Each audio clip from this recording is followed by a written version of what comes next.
débuter une formation en apprentissage, ce qui signifie que vous allez vous former à un métier en alternant des périodes d'apprentissage au sein d'un organisme de formation et au sein d'une entreprise, telle une société, une association, un établissement public, une auto-entreprise ou un groupement d'employeurs par exemple. À la signature de votre contrat d'apprentissage, vous êtes alors considéré comme salarié en formation, un statut particulier dont il est important de connaître les spécificités. Le contrat se présente sous la forme d'un formulaire administratif appelé CERFA. La signature de votre contrat marque le début d'une collaboration et d'un engagement mutuel entre vous, l'employeur, le centre de formation et le CFA. Trois documents doivent être vérifiés par vous et votre employeur, le contrat, ainsi que la fiche de poste et le document de l'équipe tutorale annexé au contrat.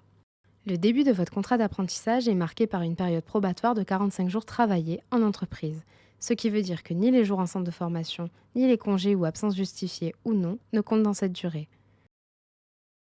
Pendant cette période, le contrat peut être rompu unilatéralement par l'employeur ou vous-même. Aucune indemnité n'est alors due. Le contrat d'apprentissage est basé sur un temps plein, correspondant à 35 heures par semaine. En tant qu'apprenti, votre temps de travail correspond à votre temps en entreprise et en centre de formation. Cependant, votre employeur peut vous faire réaliser des heures supplémentaires, sans excéder les 10 heures de travail par jour et les 48 heures par semaine. Ces heures doivent être composées sous forme de rémunération ou de récupération. En tant qu'apprenti, votre salaire minimal légal est calculé sur la base du SMIC ou du SMC si celui-ci est plus avantageux et que vous avez plus de 21 ans. Si ce montant augmente en cours d'année, votre rémunération augmente également. Le SMIC correspond au salaire horaire minimum légal en dessous duquel le salarié ne peut pas être rémunéré. Le SMC, quant à lui, correspond à la rémunération légale prévue par la convention collective. C'est le salaire horaire minimal de référence dès lors que ce dernier est supérieur au SMIC. Votre salaire est calculé sur la base de deux critères, votre âge et votre année de contrat d'apprentissage. Le passage d'une tranche d'âge à une autre prend effet à compter du premier jour du mois suivant votre date d'anniversaire. Le passage de rémunération de première année à celle de deuxième année prend effet à la date anniversaire de début de contrat. Bien que ce minimum légal existe, votre employeur peut choisir de vous rémunérer davantage. Au cours de votre contrat d'apprentissage, vous cumulez 2 jours et demi de congés ouvrables par mois au même titre que les autres salariés de l'entreprise.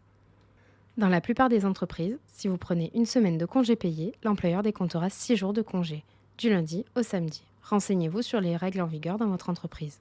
Ces jours de congé sont accordés uniquement sur les périodes en entreprise et relèvent de la décision de l'employeur. Vous ne pouvez pas prendre de congé sans son autorisation. À la fin de votre contrat, les jours de congé payés que vous n'aurez pas pris vous seront payés sur votre solde de tout compte. Au cours de votre contrat d'apprentissage, comme tout salarié, vous disposez de droits. Être formé par votre structure d'accueil et accompagné par un maître d'apprentissage volontaire et disponible. Vous êtes affilié à un des régimes obligatoires de la sécurité sociale. L'employeur doit vous proposer une mutuelle d'entreprise. Vous cotisez pour votre retraite. Vous bénéficiez de la visite médicale auprès d'un médecin du travail, visite d'information et de prévention, au plus tard dans les 2 mois qui suivent votre embauche. Pour les mineurs, elle doit être effectuée avant le premier jour de contrat. À l'issue de votre contrat d'apprentissage, vous avez droit au bénéfice de l'indemnisation du chômage dès lors que vous répondez aux conditions pour y prétendre. Le CFA est garant du respect de ces droits. En cas de questions ou de difficultés à les exercer, contactez la médiatrice du CFA. En ayant le statut de salarié, vous avez également des devoirs. Adopter une posture professionnelle tant en structure qu'en formation.